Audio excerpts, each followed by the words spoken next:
बड़ी लंबी स्ट्रगल है। मेरी इंस्पिरेशन क्या थी स्ट्रगल की? जो एक्टिव पार्टी में रह गए थे, एक वक्त ऐसा था कि पार्टी सुकड़ के 5-6 लोगों की रह गई थी, बाकी घरों में बैठ गए थे। मुझे कई लोगों ने कहा कि जी हमें शर्म आती है, हम जब घर जाते हैं हमारा मजाक उड़ता है कि आप तहरीक इंसाफ में हैं। मैं एक इंसान जिसको अल्लाह सब कुछ दे चुका था, बड़ा नाम था, कोई किसी चीज़ की कमी नहीं थी, तो सोचे कि मुझे ये बार बार ये सुनना पड़ता था, मजाक उड़ाते थे लोग। मैंने सिर्फ एक चीज़ में देखता था कि हमारे नबी सल्लल्लाहु अलैहि वसल्लम, उन्होंने भी बड़ा मुश्किल वक्त गुजारा।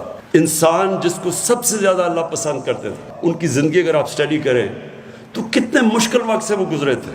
कोई ज़रूरत नहीं थी उनको, कामयाब थे, वो खुश थे, कामयाब बिजनेसमैन थे, ताजर थे, सादिक और अमीन थे, फैसले कराने के लिए सारे उनके पास जाते थे।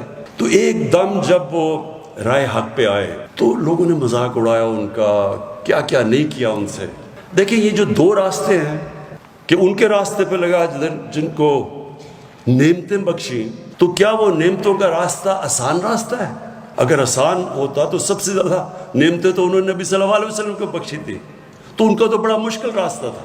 कहने का मकसद ये है कि जो एक कुरान की एक आयत है कि जिसको तुम अपने लिए अच्छा समझते हो वो बुरा है, वो कई दफ़ा तुम्हारे लिए बुरा है, और जिसको तुम बुरा समझते हो वो अच्छा है। मतलब ये कि कभी भी बुरे वक्त से डरना नहीं चाहिए। जब मैं पहली दफ़ा जब प्राइम मिनिस्टर बना तो मैंने पहली बात की कि ये मुश्किल वक्त है, लेकिन घबराना नहीं है।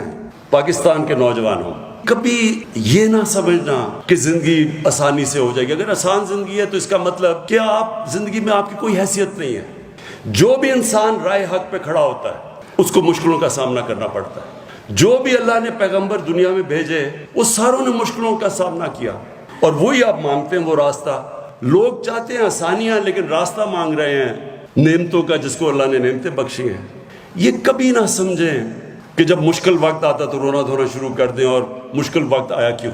वो तो अल्लाह का एक निज़ाम है। और जब मुश्किल वक्त आता है, अगर आप मुश्किल वक्त को सही तरह समझ लें और एनालाइज कर लें तो वही आपका अरूज का रास्ता बन जाता है। मैं जब क्रिकेट खेलता था, मेरे से ज़्यादा टैलेंटेड खिलाड़ी थे, लेकिन मैं उनसे आगे क्यों निकल गया?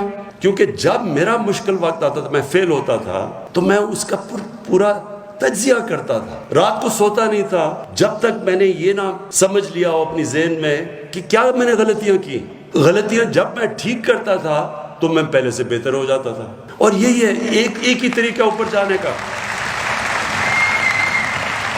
मैं तो एक लीडर मानता हूं पाकिस्तान का, कायदे आज़म। जिस तरह उन्होंने स्ट्रगल किया है और आखिर में जो बीमारी के अंदर उन्होंने स्ट्रगल किया है, इसलिए आज, और अपनी ज़ात के लिए नहीं किया, एक बड़े मकसद के लिए किया, तो आज तक और जब तक पाकिस्तान रहेगा लोग कायदे आज़म को दुआएं देंगे। कोई भी आज दुनिया में लीडर उठा दें, वो एक स्ट्रगल करके ऊपर आता है। और स्ट्रगल होती ऐसे है कि जब आप नीचे आते हैं आप हाथ नहीं खड़े कर देते हैं, आप देखते हैं कि मैं क्या गलतियां कर रहा हूँ, फिर उनके ऊपर मेहनत करते हैं, वो गलतियां दूर करते हैं, और फिर पहले से ज़्यादा आप ऊपर चले जाते हैं।